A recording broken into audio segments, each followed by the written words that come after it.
కథ గాలిపడం గాలిపడం. రచయిత్రి శ్రీమతి నంజల సుధామణి. స్వరం నాగమౌనిక. సంచిక.com ప్రచురితమైన ఈ కథ మీకోసం. ఇంకొన్నాళ్లకు గాలికాలం వచ్చింది. పిల్లలంతా గాలిపటాలు వెంటపడినారు.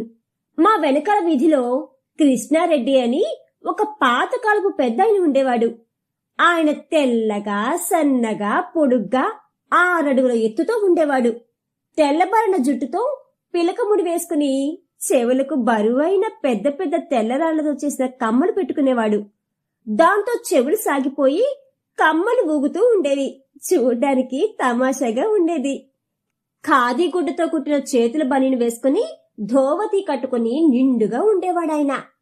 నొసట కుంకుమ బొట్టు పెట్టుకుని మంచి టీవీతో దృఢంగా ఉండేవాడు ఆ వృద్ధుడు. ఆయన ప్రత్యేకత ఏమిటంటే ఆయన గాలిపటాలు తయారు చేయడం, ఎగరేయడంలో దిట్ట. అప్పట్లో గాలిపటాలకు ఇన్ని రంగులు, హంగులు, పేర్లు, హంగామా ఉండేవి కావు. పాత న్యూస్ పేపర్తో గాని, గోధుమ రంగు కాగితంతో గాని గాలిపటాలు తయారు చేసేవారు. గాలిపటాలు సంక్రాంతి సమయంలో ఎగరేయాలనే ఆచారం కూడా మా వైపు ఉండేది కాదు. గాలికాలం అని ఒక కాలాన్ని పిలిచేవారు. బహుశా జ్యేష్ఠ ఆషాఢ మాసాల్లో అనుకుంటా. అంటే జూలై ఆగస్టు నెలలో గాలిపటాలు ఎగరేసేవారు. అంతకు ముందే మేదరి వాళ్ల దగ్గర వెదురు పుల్లలు తెచ్చుకునేవాడు కృష్ణారెడ్డి. వాటిని సమంగా తనకు కావలసిన సైజుల్లో చీల్చి పెట్టుకునేవాడు.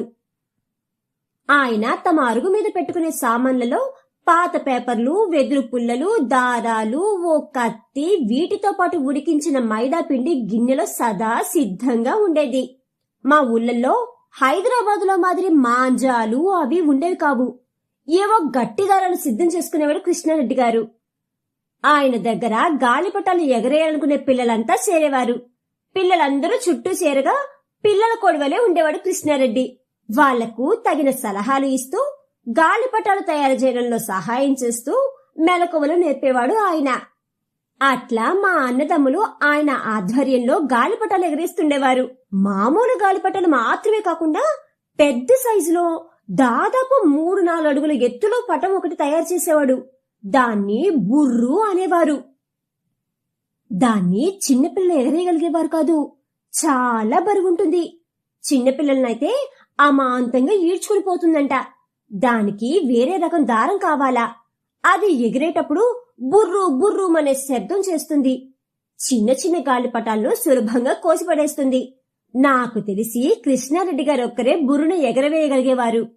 బుర్రు గాలిపటం ఎగురుతున్నదంటే అందరూ వీధుల్లోకి వచ్చి చూస్తుండేవారు. అప్పట్లో గాలిపటాలకు పెద్ద పెద్ద తోకలుండేవి. పటం ఆకారానికి తగినంత పెద్ద తోక ఉండేది. ఎంత గాలిపటానికి ఏమాత్రం తోక ఉండాలన్నది ఏదో లెక్క ఉండేది. తోకలు ఊపుతూ పాముల్లాగా ఆకాశంలో ఎగురుతూ ఉండే పటాల దగ్గరికి దారం చెండుగుండా మధ్యలో గుండ్రంగా కత్తిరించిన కాగితాలను పంపేవారు.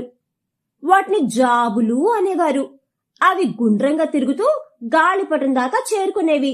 గాలిపటాల్లో చిన్న దీపం కూడా పెట్టి పంపేవారు కృష్ణారెడ్డి గారు. మా అన్నలు ఆ పెద్దాయన దగ్గర నేర్చుకుని పటాలు ఎగరేస్తుండేవారు. పిల్లలెందరో గాలిపటాలు ఎగరేసే మోజులో మిద్దెలపై నుంచి కింద పడి ప్రమాదాల పాలయ్యేవారు. అందుకే అమ్మకు గాలిపటాల కాలమంటే మహాభయం.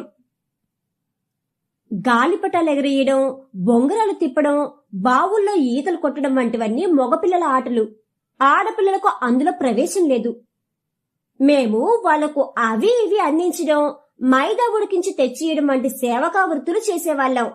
మేము ఎంతో అడిగితే కాసేపు దారం చెండు పట్టుకొనిచ్చేవారు అన్నవాళ్లు. అంతే. మాలాంటి బాగా చిన్నపిల్లలమంతా పాత నోట్బుక్లోని కాగితాలు చించుకొని దానికి ఒక మూలన చిల్లు పెట్టి ఓ గజం పొడుగు దారం దానికి కట్టుకుని వీధుల్లో పరిగెత్తేవాళ్లం. అది ఎగురుతుందా లేదా అని వెనక్కి వెనక్కి తిరిగి చూసుకుంటూ ఉరుకులు పెట్టేవాళ్లం. అట్లా పరిగెత్తుతూ పాలమ్మడానికి పోయేవాళ్లు. నీళ్ల కడవలు ఎత్తుకొని పోయేవాళ్లు.